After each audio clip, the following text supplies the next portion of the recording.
Hi everyone, my name is Cyril Dominoy. Today, I will discuss unearned income in a simple and easy way. First, what is unearned income? Unearned income is the money received by a business before delivering the goods or services. It means the business has announced to the customer. Now, let's identify where does unearned incomes belong. Is it in asset, liability, equity, revenue, or expense? Well, this account is classified as a liability. It means the business has an obligation to provide a product or service in the future. Let's proceed to the normal balance of the account. In accounting, the unearned income has a credit balance because it belongs to liabilities, and liabilities normally increase on the credit side. For example, is me. So, I'm a boarder, so my monthly on that is 600 pesos.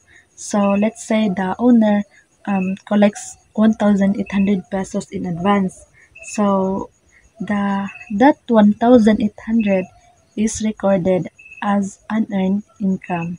Each month, as the owners provide the service, the 600 pesos is transferred from unearned income to earned revenue. This shows how unearned income decreases as the service is delivered. Remember, the unearned income is not yet revenue, it's liability because the business still owes something to the customer. That's why it is also called deferred revenue. Think of it this way. And that's all for unearned income. Good morning, good afternoon, and good evening, people of the Philippines. I am Rachel Charles, first year student at the course of Business Administration, major in Financial Management.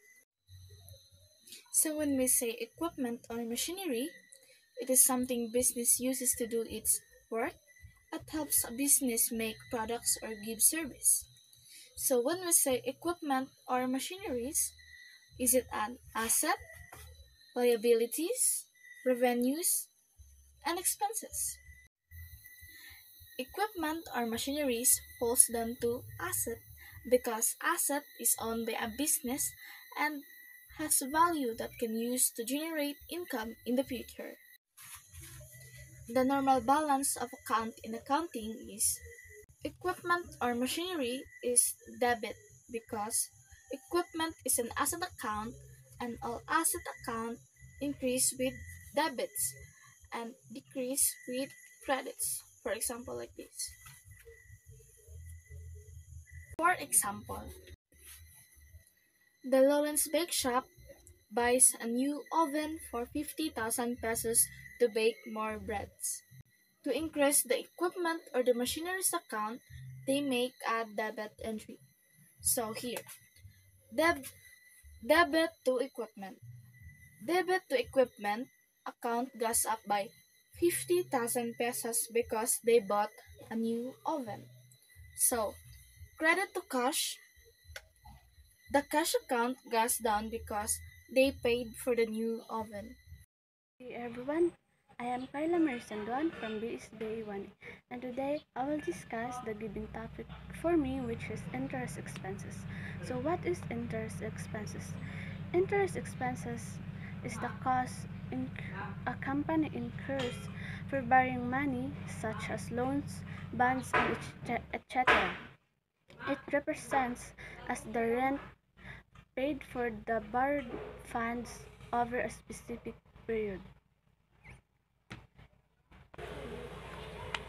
To calculate the interest expenses, we should multiply the principal amount, interest rate, and the specific period of time.